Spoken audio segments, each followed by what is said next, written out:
Hey everyone, and welcome to another GameCast review. I'm Mark, and today I'll be reviewing the new mobile fighter Dragon Ball Legends, now available for iOS and Android devices. Set loosely within the Dragon Ball Super canon, King Kai has instigated the Tournament of Time, a special tournament to decide who is the greatest fighter spanning all Dragon Ball timelines and continuities. The story mainly centers on newcomer Shallot, who carries on the great tradition of Saiyans named after vegetables.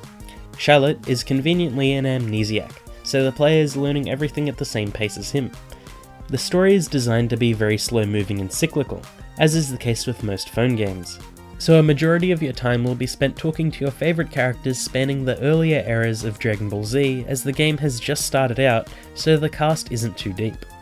Gameplay is the main draw for Dragon Ball Legends, and it's surprisingly good for a mobile title. Battles take place from a third-person perspective, with movement and attacks being controlled through gentle swipes and taps.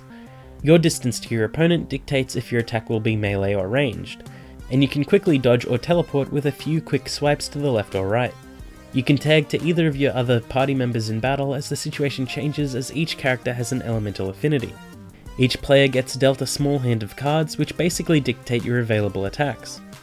Each card has an energy cost, and lost energy replenishes over time or can be built quickly by holding down on the screen.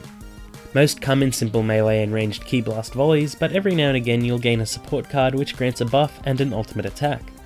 These attacks are mainly the large coloured beam variety, but that's just how it goes.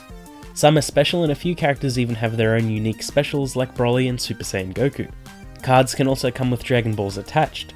Gather all 7 and you can perform a Rising Rush, which is a special heavy-hitting move that incorporates every active fighter. It's not the deepest system in the world, but it all flows rather well, and it makes higher difficulty fights really interesting, as it's all about reading the opponent. That goes double for PvP, although sometimes it's more of a level difference than playstyle.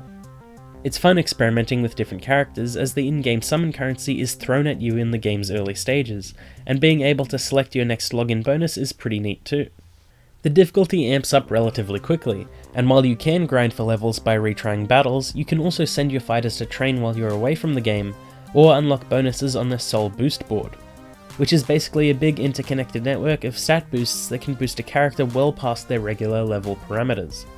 There's a lot going on in the background. While it may seem like a straight battle of timing and skill, sometimes it really is a numbers game, and whoever is the highest level will most likely come out on top. Graphically, Dragon Ball Legends is very impressive. It looks like a lower grade PlayStation 3 game. The models are clean with a great range of motion. Attacks are fluid if overused, and special moves are sufficiently flashy. It also runs really well, with only a couple technical hiccups every now and again. Each character variation is fun too, especially with their interactable character art, almost like you actually are collecting them in a trading card game. The story character art is decent, although a few models seem odd, like Beerus, as I wasn't exactly used to seeing his face front on. Shallot has a pretty good, if a little generic design. His outfit can be changed after a little while, which is nice, but that pretty much takes away anything unique about his character. I hope to see some more character upgrades as the game progresses further. It's pretty safe to assume he'll be another Super Saiyan at some point. Sound design is pretty similar to the source material, and the voice actors reprise their legendary roles once again. It's nice to have, especially given the lighter nature of mobile games. A huge amount of work was put into this, and it really shows. While it is cyclical and simple, it's also a lot of fun. Going into it with no expectations, I was pleasantly surprised by the effort put into this title. It's flashy, it's clean, and there's a certain level of complexity to PvP. I'm keen to see how far it can go, as the initial selection of characters only goes up to the Frieza Saga, and a few randoms picked beyond that. There's a lot of potential here, and I'm looking forward to seeing the devs deliver on it. As this is a free-to-play game, it's a little hard to give it a traditional score, but based on my experience, I'd say it's worth a buy, or more worth a download.